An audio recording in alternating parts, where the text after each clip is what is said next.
Hello, my dear students. Welcome to my YouTube channel. So we are doing our last part of chapter Chemical Effects of Electric Current from Frank Experience book. So we have done up to activity 4, right? Now, the activity 5. Activity 5 का aim क्या है? To identify the positive terminal of the cell, कि कैसे हमें पता चलेगा कि cell का पॉजिटिव जो टर्मिनल है वो किस तरफ है.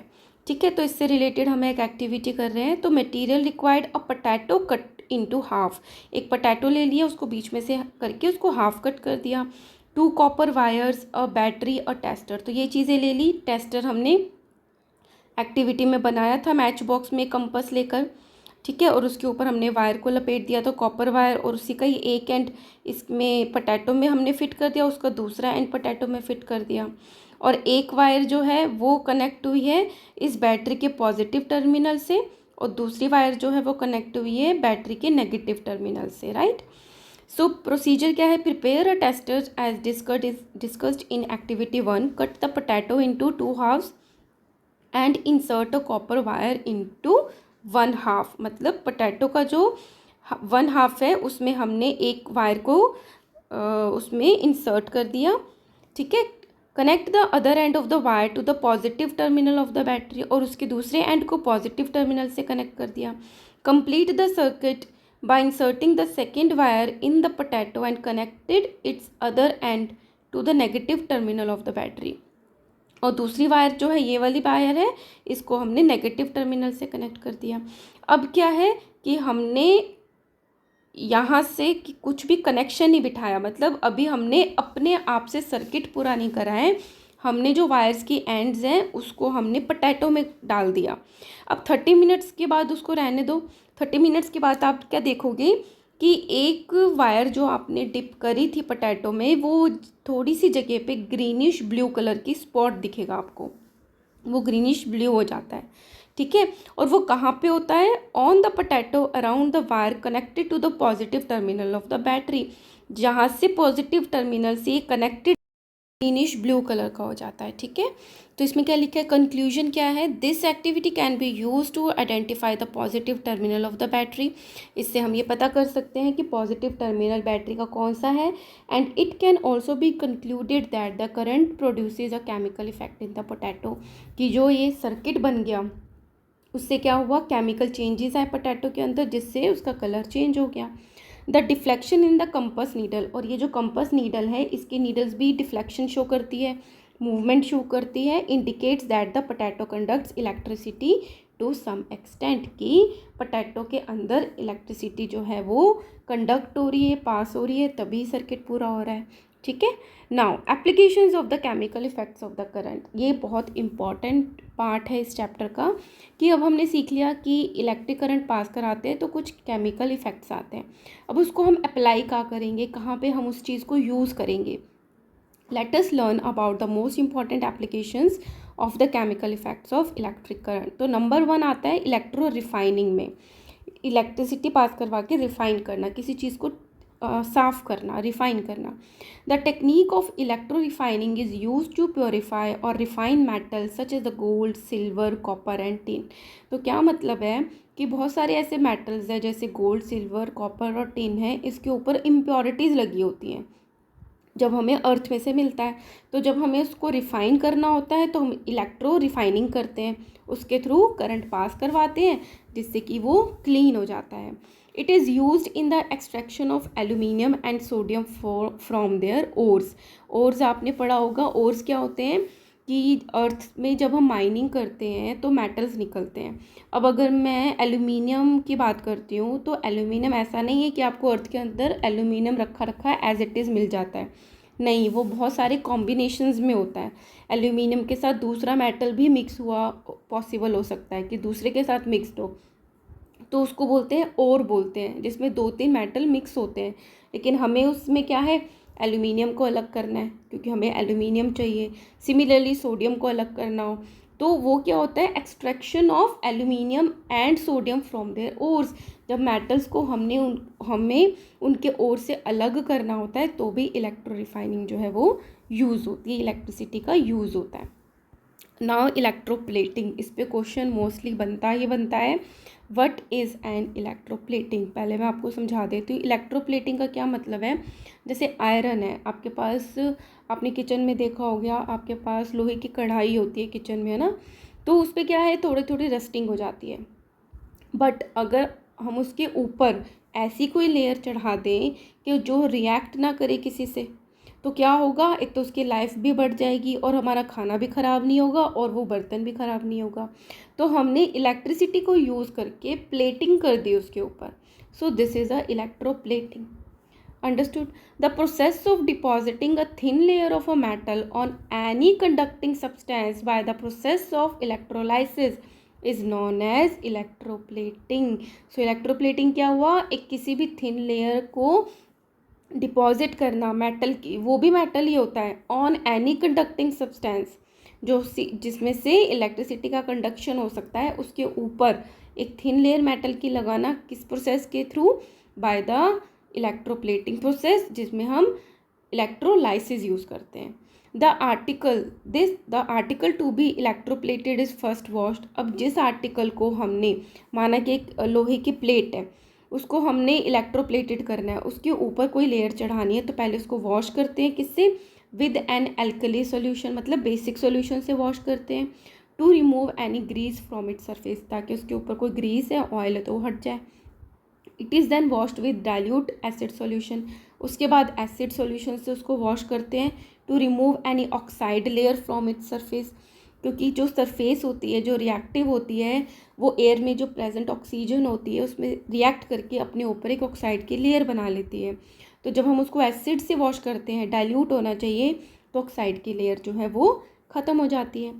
The article is then thoroughly washed under the running water until it is free from acid, और लास्ट में हम उसको रनिंग वाटर में वॉश करते हैं, ताकि जो एसिड से हमने धोया था वो भी पूरा का पूरा साफ़ हो जाए। तो पहले एल्कली से, then dilute acid, and after that with running water, तो उसकी पूरी की पूरी जो लेयर है ऊपर की वो क्लीन हो गई।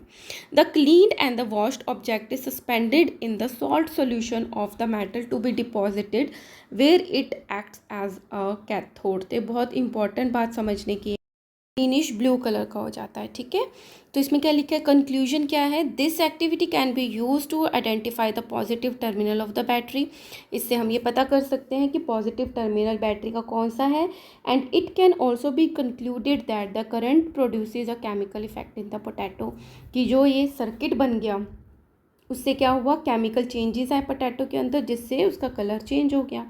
The deflection in the compass needle, और ये जो कंपस नीडल है इसकी नीडल्स भी डिफ्लेक्शन शो करती है, मूवमेंट शो करती है, indicates that the potato conducts electricity to some extent, कि पोटैटो के अंदर इलेक्ट्रिसिटी जो है वो कंडक्ट हो रही है, पास हो रही है, तभी सर्किट पूरा हो रहा है, ठीक है।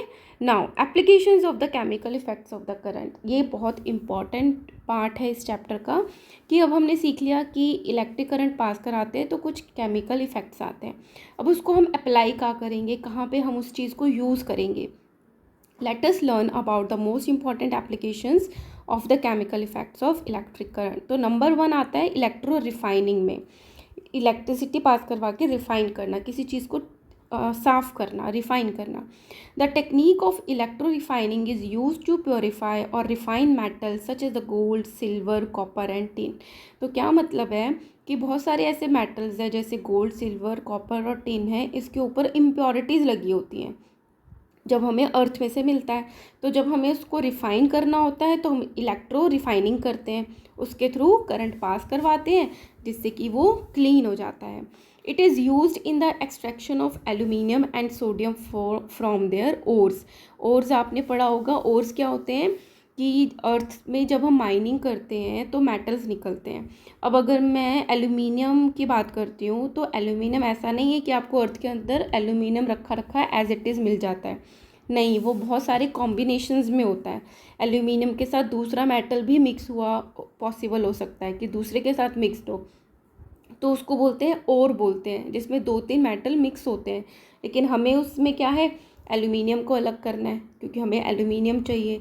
सिमिलरली सोडियम को अलग करना हो तो वो क्या होता है, extraction of aluminium and sodium from their ores. जब मेटल्स को हमें उनके ओर से अलग करना होता है तो भी इलेक्ट्रो रिफाइनिंग जो है वो यूज़ होती है, इलेक्ट्रिसिटी का यूज़ होता है। नाउ इलेक्ट्रोप्लेटिंग, इस पे क्वेश्चन मोस्टली बनता है।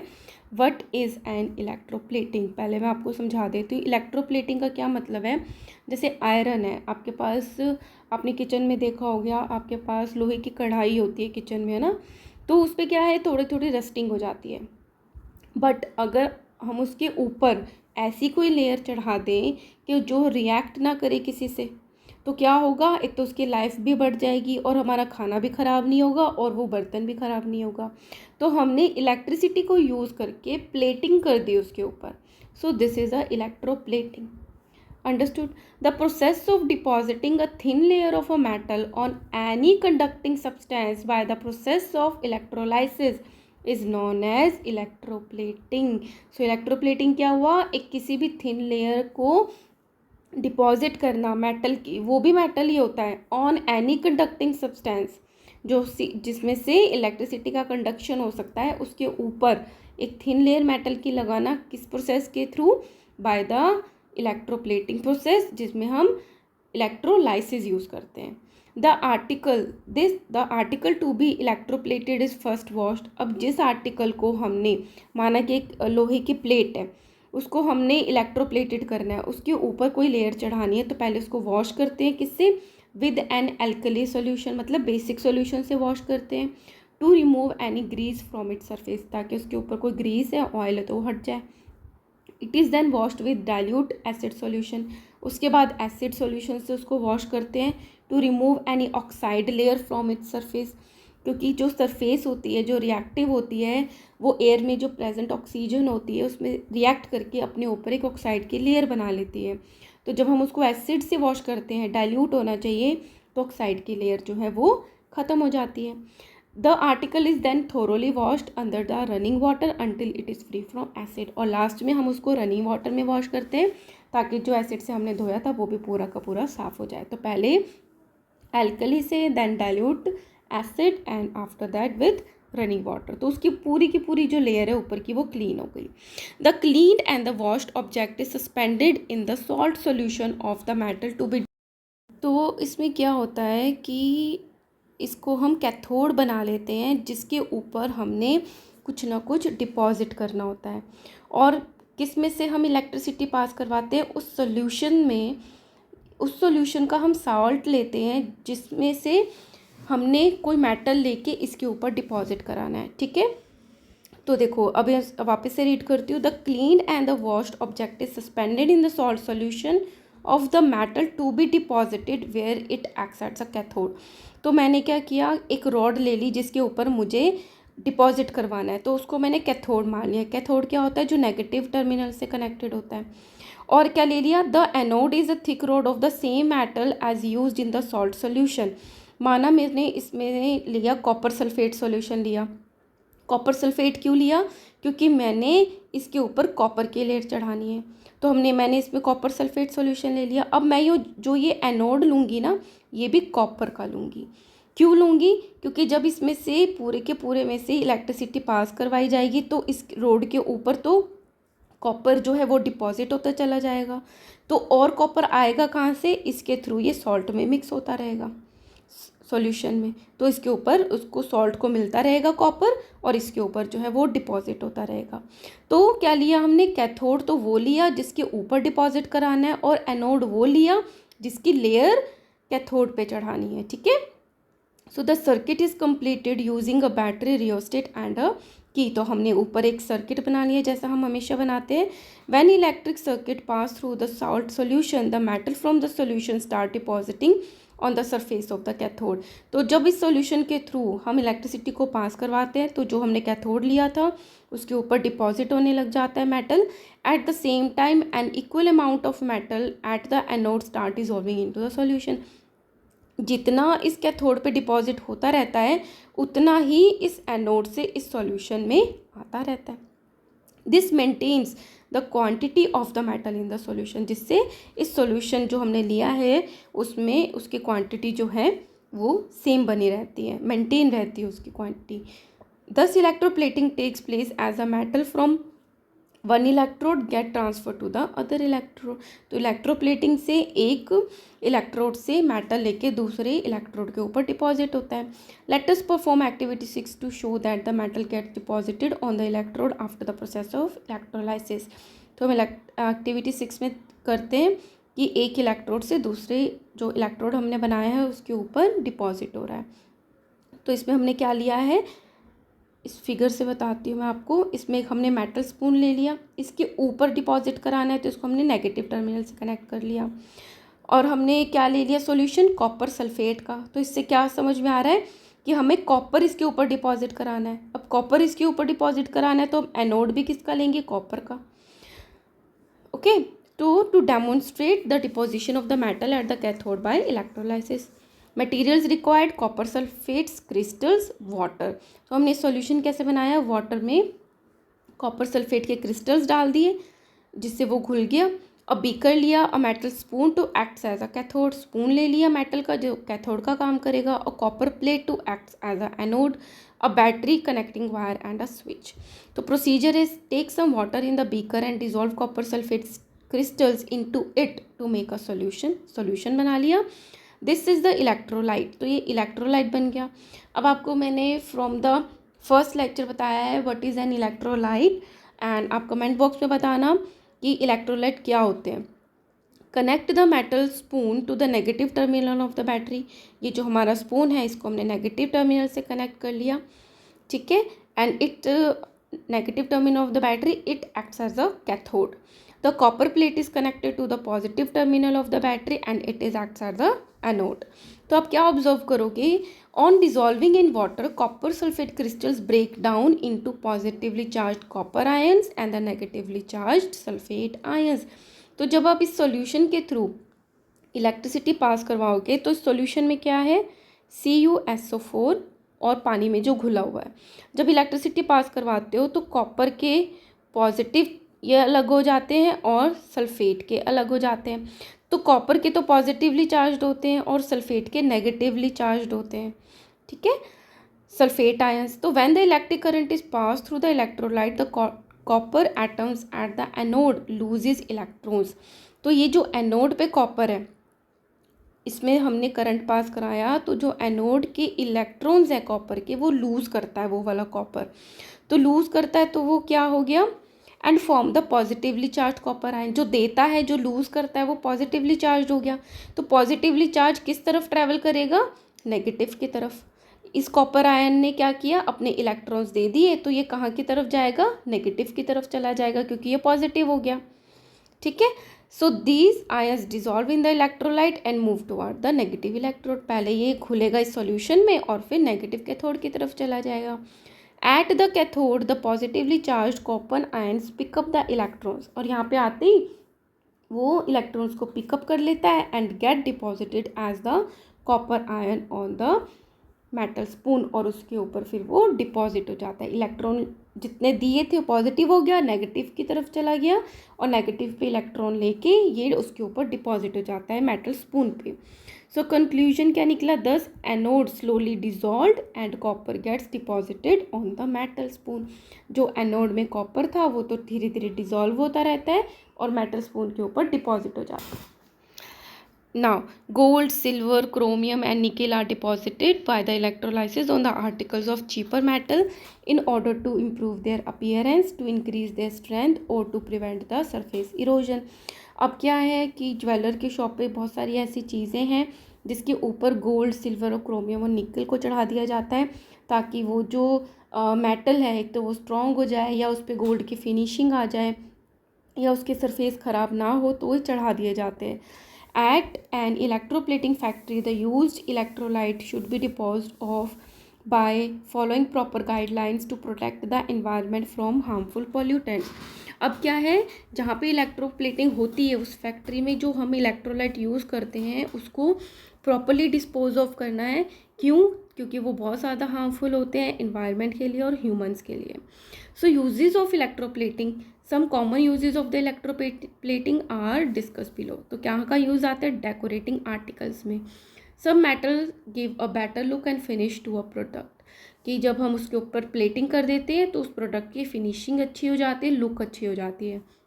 Such metals are therefore used to electroplate items made up of inexpensive metal to make them look more attractive and beautiful. चीज़ तो थी बहुत सस्ती, ठीक है, उसके ऊपर हमने कुछ अच्छी फिनिशिंग चढ़ा दी, कॉपर चढ़ा दिया, तो क्या होगा, वो दिखने भी सुंदर लगने लग जाएगी और अट्रैक्टिव भी लगेगी. और थोड़ा सा ऐसा भी नहीं कि हुआ कि हमने पूरा पूरा कॉपर लिया जो कि बहुत ज़्यादा एक्सपेंसिव होता है. तो कुछ इन एक्सपेंसिव मेटल्स को अच्छा दिखने के लिए डेकोरेटिंग आर्टिकल्स में इलेक्ट्रोप्लेटिंग यूज़ होती है. For example a flower vase of brass when electroplated with the silver looks more decorative. अगर हमने ब्रास के ऊपर सिल्वर चढ़ा दी तो वो और अच्छी लगेगी. प्रोटेक्शन अगेंस्ट कोरोजन, कोरोजन होता है सरफेस का ख़राब हो जाना, मेटल का कोरोज हो जाना. सो रिएक्टिव मेटल, और वो ख़राब कब होगी, जब वो किसी चीज़ से रिएक्ट कर लेगी, या तो पानी से उसने रिएक्ट कर लिया या एयर से रिएक्ट कर लिया. तो जो रिएक्टिव मेटल्स होते हैं tend to get rusted easily, वो जल्दी से रस्टेड हो जाते हैं when they are expose to moist air. ऐसी एयर से कांटेक्ट में आकर जिसमें कि वाटर है, मॉइस्ट है वो. So objects made of such metals can be protected against rusting by electroplating them with less reactive metals.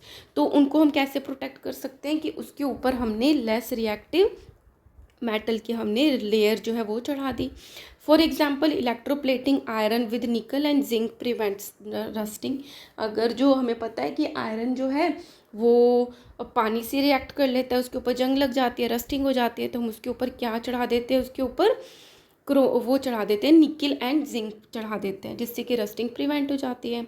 The brass objects are protected against the corrosion by electroplating them with chromium. और brass objects को हम save कर पाते हैं जब उसके ऊपर chromium की लेयर चढ़ाते हैं. Steel pipes can carry drinking water to our homes are coated with zinc. और जो स्टील पाइप्स हमारा पीने का पानी कैरी करके लाती हैं उसके अंदर जो है जिंक की लेयर चढ़ी होती है. Such pipes do not erode easily and we get safe drinking water. तो जब जिंक की लेयर चढ़ी हुई है तो वो ख़राब नहीं होती, कोरोड नहीं होती, और हमें अच्छा पानी पीने को मिलता रहता है. Now repairing फाइनर machine parts. अब बहुत बड़ी मशीन्स हैं, उनके बहुत सारे पार्ट्स हैं. कुछ तो बड़े होते हैं जिनको हम क्लीन कर पाते हैं, लेकिन कुछ बहुत फाइन पार्ट्स होते हैं जिसको हम क्लीन नहीं कर पाते. तो ऐसे फाइनर मशीन पार्ट्स की रिपेयर करने में इलेक्ट्रोप्लेटिंग काम आती है. Small and precisely made parts of certain machines cannot be repaired by ordinary method involving welding and so on. तो वेल्डिंग और ऑर्डिनरी मेथड्स को यूज़ करके हम इनको क्लीन नहीं कर पाते. Such parts are repaired by depositing the desired metal at the proper location electrolytically. तो जहाँ पे वो प्रेजेंट है, जो पार्ट जहाँ पे लगा हुआ है, वहीं पर ही हम उसको इलेक्ट्रोलाइटिकली उसको हम रिपेयर कर देते हैं, क्लीन कर देते हैं. तो इन सभी चीज़ों में इलेक्ट्रोप्लेटिंग जो है वो काम आती है. अब आता है इको सोल्जर. हमारा चैप्टर ख़त्म होने वाला है. We use different types of batteries in our everyday life. बहुत सारी बैटरीज यूज़ करते हैं हम, मोबाइल में यूज़ करते हैं, टॉर्च में यूज़ करते हैं, है ना. Batteries are used in flash lights, clocks, remote controls, electrical vehicles, smartphones, laptop and many other devices and appliances. तो बहुत सारी चीज़ों में बैटरीज यूज़ होती हैं. Every battery has its life span. Battery का एक लाइफ स्पैन होता है कि इतने टाइम के बाद वो ख़त्म हो जाएगी, मतलब काम नहीं करेगी. And it has been proved that these batteries can be extremely dangerous to the environment and human life when they reach the end of their lifes. और जब वो ख़त्म हो गई होती हैं, ख़त्म, तो वो क्या होती है, डेंजरस हो जाती है हमारे एनवायरनमेंट के लिए भी और ह्यूमन लाइफ के लिए भी. Therefore they need to be disposed of और recycled in an environment friendly way. इसलिए उसका ऐसे तरीके से हम डिस्पोज ऑफ करें कि हमारे एनवायरनमेंट को और ह्यूमन लाइफ को नुकसान ना पहुँचे. To address this issue a Bangalore based startup has innovated a technology by which the valuable components can be extracted from the dead battery. तो एक बेंगलोर बेस्ड स्टार्टअप है जिन्होंने ये इनिशिएटिव लिया, इनोवेशन किया कि बैटरी के अंदर जो डेड बैटरी हो गई है उसमें कुछ जो इम्पॉर्टेंट या वैल्यूएबल कंपोनेंट्स है उसको अलग कर दिया जाए. And these components can be use to make different products. और उसी कंपोनेंट्स को यूज़ करके दूसरे प्रोडक्ट्स को बनाया जाए. ठीक है. Now get it right. Tin can use to store food items are actually made up of iron. कुछ आपने अपनी देखा होगा किचन्स में टीन के कैन्स होते हैं, वो टीन के नहीं होते, वो होते हैं आयरन के। However if iron comes in contact with food item it may react and spoil them. अगर डायरेक्टली हम आयरन में हम अपना खाना डाल देंगे तो हमारा खाना जो है वो ख़राब हो जाएगा। To prevent this a thin layer of tin is electroplated on the iron, इसलिए उस आयरन के ऊपर टीन चढ़ा दिया जाता है। Tin being less reactive than iron, जो टीन है वो आयरन से बहुत ही कम रिएक्टिव होता है, डज नॉट रिएक्ट रेडिली, बहुत ईजिली ना तो रिएक्ट करता है, और हमारे जो फूड आइटम्स होते हैं वो सेफ़ रहते हैं। ठीक है, and here I am completing this chapter guys. If you are enjoyed, kindly like, share and subscribe, and stay tuned for next chapter. Thank you.